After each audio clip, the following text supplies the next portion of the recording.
And I brought up the idea of being at a bonfire party, being a teenager, and the party dies down. 10% of the people are still awake, sitting around the fire. And you start having these conversations about contemplating where you fit in the world and about the universe and just your future and humanity. And it's very real and very raw. Existential bonfire, if you will. Yeah.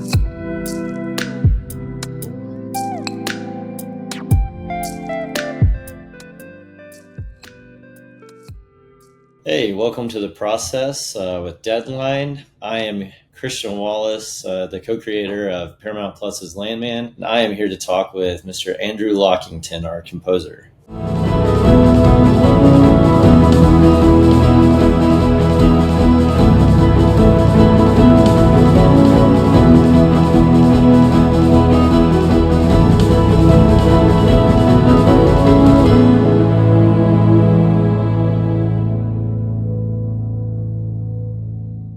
Wanted to start actually just backing up a little bit before Landman and just ask you how you and Taylor first kind of got together. There's a music supervisor who works with Taylor a lot, Andrea von Forrester, and she introduced us early on, right before Mayor of Kingstown. We had some good conversations. He heard some of my music, and he said, sent me the scripts, and he said, have a listen to my ideas for the show and figure out what you would do musically. And so I wrote, I think, 9 or 10 pieces of music, and we hit it off. We talked about themes, we talked about the story. Most of our discussions were about the story. I think I really found a wavelength into the musical version of the stories he likes to tell. And we really connected. He's a huge music lover. That led to doing Mayor of Kingstown. A year later, he hired me to do Lioness. And then Landman came about, and very different kind of sound for me, but we got talking about it and kind of found this idea and ran with it. Yeah, so that's one thing I wanted to bring up is Lioness and Mayor of Kingstown have such different theme songs, and sonically they have a very different palette than Landman does. How did you and Taylor work towards this theme, this sonic palette for Landman specifically? It actually stems back to a conversation we had just talking about music and life and the most authentic moments in life that have happened to you. And I brought up the idea of being at a bonfire party, being a teenager, and the party dies down. 10% of the people are still awake, sitting around the fire. And you start having these conversations about contemplating where you fit in the world and about the universe and just your future and humanity. And it's very real and very raw. And Taylor and I kind of said, that's what the music should sound like. So what is the sound of that music? Is it someone pulling at a guitar, someone humming, someone having a conversation and kind of picking away underneath it?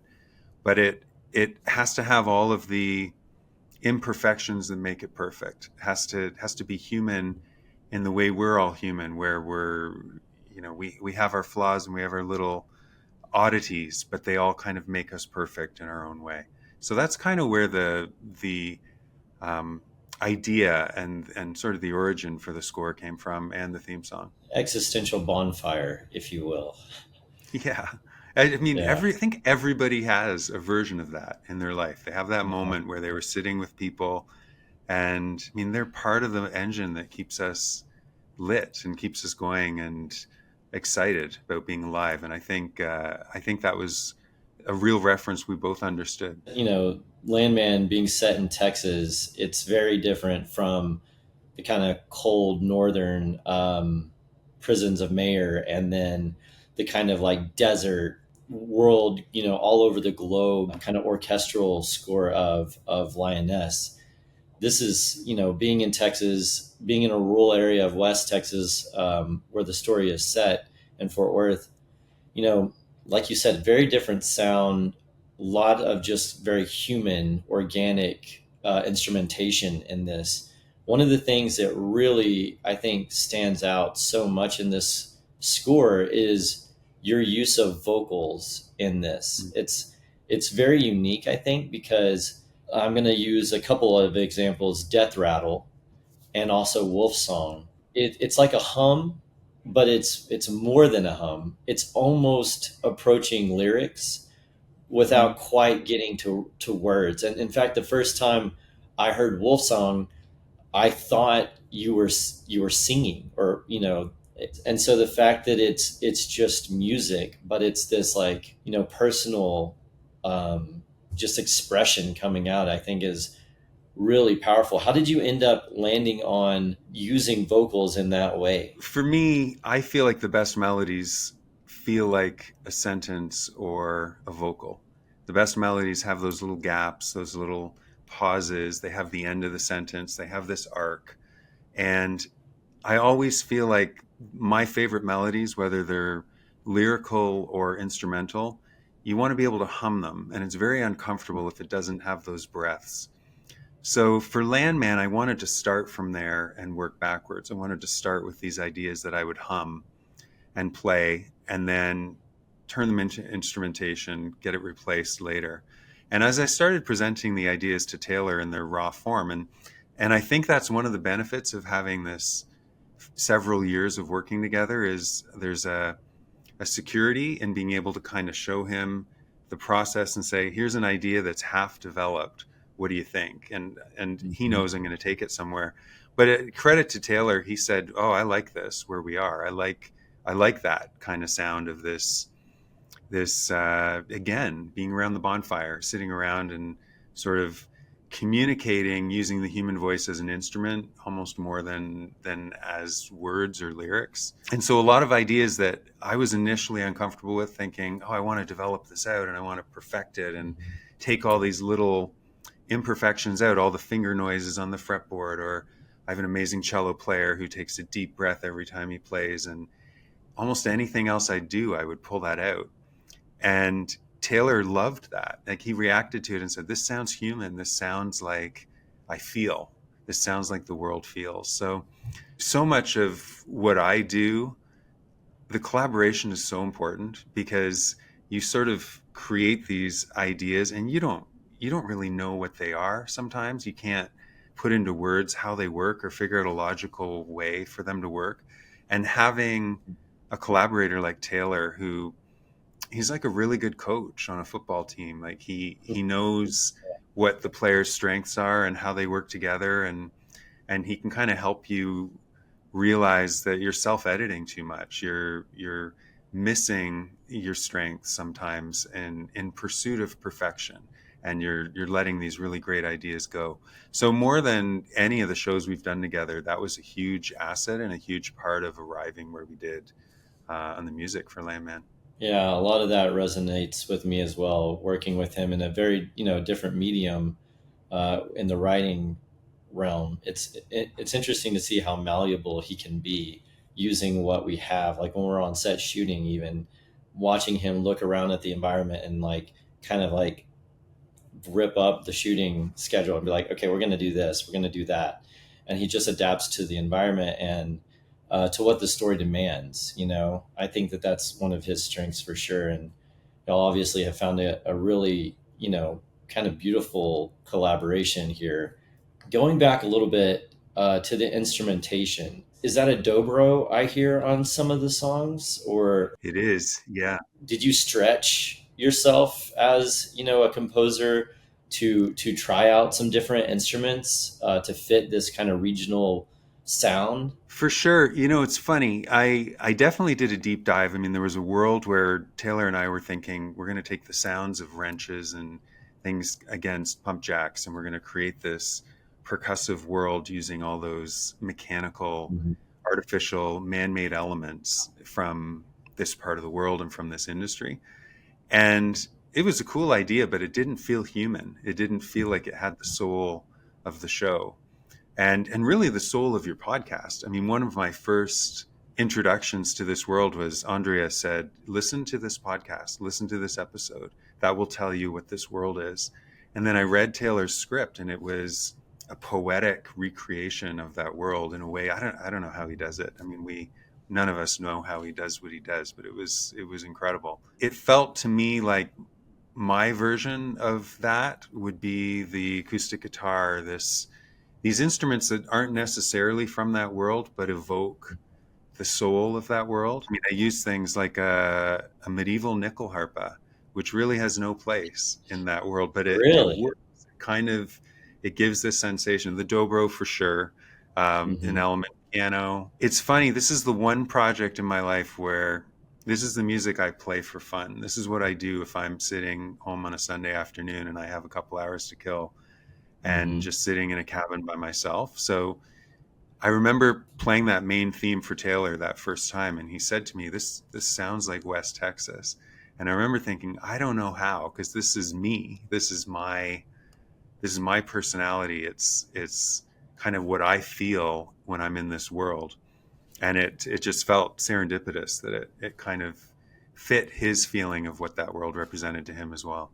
And now I have the image of a roughneck sitting on a tailgate with a medieval instrument, picking it. Yes. So it's kind of fun. Yeah, I do think that that's one of the things about this show that I'm so proud of is when you think about oil, you think about the pump jacks, the big oil, you think about, suits, you think about this really kind of abstract concept, geopolitics, and all this, like, it's an expansive world and it's very complex. And yet I think at the heart of this show, while it's about oil, it's really about a family and the people who live and die in West Texas. The Medina family and the fallout from having three generations killed in an accident. Like that is part of the heart of this show is the love and the tenderness that's between these people and the comedy as well. And a couple of the songs that come to mind are not compositions.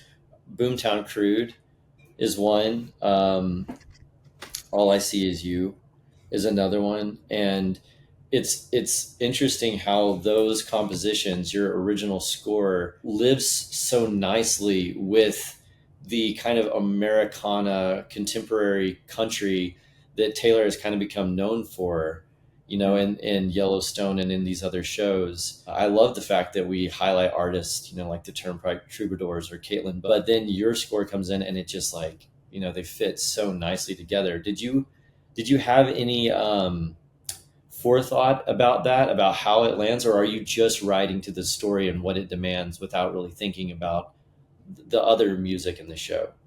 I think it's funny because this score is, as you mentioned, it's sort of in this no man's land between score Mm. and song. It's kind of in the middle, and I wanted it to have a very consistent sound because I knew the songs that were being picked, and they were all also the way Taylor works on songs is almost treats it like it's a score theme. He has this world that it Hmm. has a very consistent sound. We can come back to it. We can go to score. We can go to song. And so it's definitely something that I was aware of and I used as a reference point to make sure that I worked with it but never invaded that space.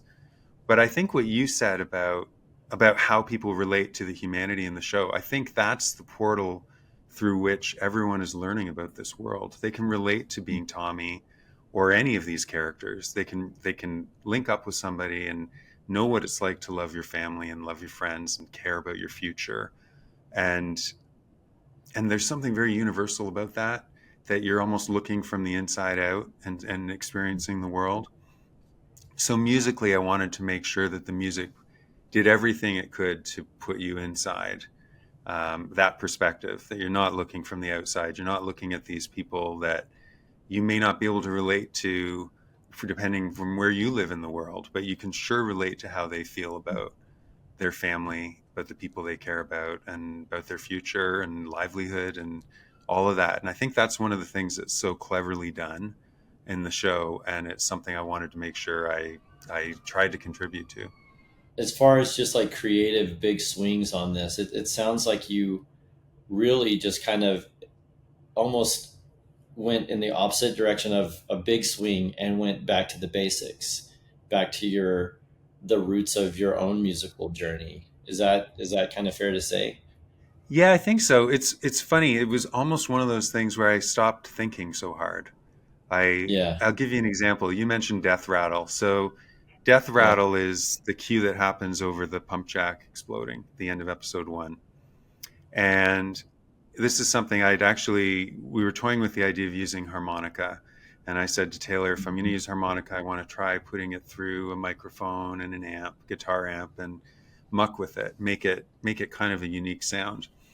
And sitting in the studio, and I just started humming into this mic instead of using the harmonica, and it was kind of Mm-hmm. cool. And just kind of, I had all these motifs kind of written out, and I thought, oh, I'm just going to run through them. Sent it to Taylor and Chad Galster, his editor on episode one, and Taylor's like, "Oh, this sounds like the death rattle. This sounds like what when it's coming for you." I kind of said, I think it's this, and he helped figure out what it was, and then when it came time to score that scene with that collaboration in that direction and going into it with that mindset, it just really worked. That was a big swing for me. It's funny because it doesn't Yeah. sound like a big swing because it's a small instrumentation, but it was again outside my comfort zone, and credit to kind of the safe cocoon of the creative hub we have that all of us can work within and kind of try things, and it's okay to be wrong, but that's when you find the really cool ideas that you wouldn't have found on your own. It almost sounds to me, Death Rattle and several of the pieces you performed are almost like gritty hymns. Mm. There's something that just feels kind of primal, in the way that some of those hymns, that you might sing at a funeral or something, feel. They're elegiac, they're beautiful, and then a lot of them also have this kind of sinister element as well, something that feels like you should be looking, not just like, okay, here's this moment, but what's coming down the road. you know I think season one, the way we ended it with the coyote, it's kind of an open for interpretation thing, but you just kind of know, like, look, this place, it'll get you. You gotta keep going. You better watch out. You can't stop. And that's like a true thing about West Texas, is that it is a hard place to live. It's dusty and hot, and working in oil and gas is dangerous as hell. And so I think that this score just really encapsulates that. It encapsulates the vastness of the landscape in a way that is just, it's beautiful, man.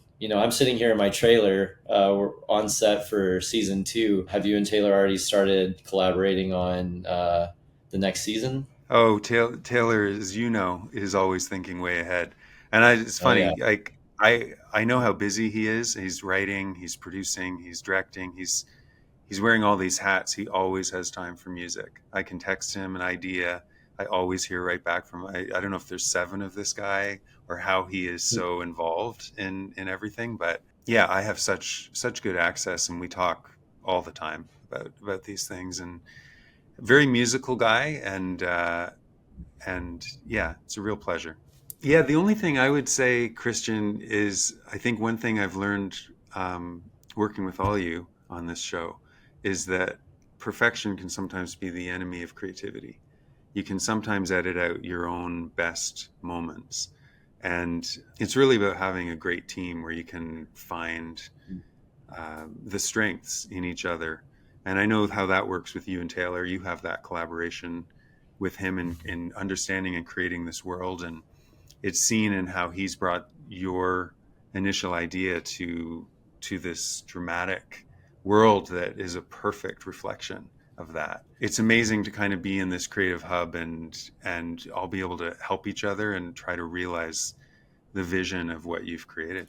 I mean, I feel it every day on set, that this collaborative environment, it's kind of become a well-oiled machine, how these shows work. And this one in particular, I feel like everyone from speaking with you, Andrew, to our grips and our gaffers, and I mean, just every department is working together to bring this thing to life. And it's really pretty an incredible thing to be a part of, because I think everyone believes in it and cares about it, and it's just a it's just a damn fun thing to work on at the end of the day too. So Well, the other yeah, side of it that we have to give credit is Billy. Billy is such a musical absolutely. actor, and I always have felt that when I hear dialogue in a in life, like I hear melody all the time, Mm. and more than anybody I've ever scored, I hear that in Billy.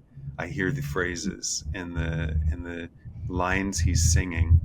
And, being the lead singer of the Box Masters and an incredible songwriter in his own right, it's Hmm. not surprising, but it was really a key to figuring out the Yeah. sound of the score, was needing to be on set, hear his delivery of those first lines in that first scene as he's talking about what it is to be Landman. And it was so musical to me. It felt like the music had to accompany the soloist, had to really play along in the world and highlight that it was music. And it's something that I wonder if, in talking about it, people will pick up on more consciously now. But it is Yeah. amazing how dialogue can really be musical. And even the sounds of the world, the sounds of the pump jacks, the sounds of the trucks, the Yeah. planes, all these elements have a musical quality to them that contributes to what I'm adding to it. It's a real symbiosis, symbiotic relationship. Absolutely. Thanks for watching The Process. I'm Christian Wallace, co creator of Paramount Plus's Landman, and I've been in conversation with Andrew Lockington, our composer. Great to chat, Christian, and it's a pleasure to score your world that you created, man. Appreciate it. Thanks, man. Great talking with you.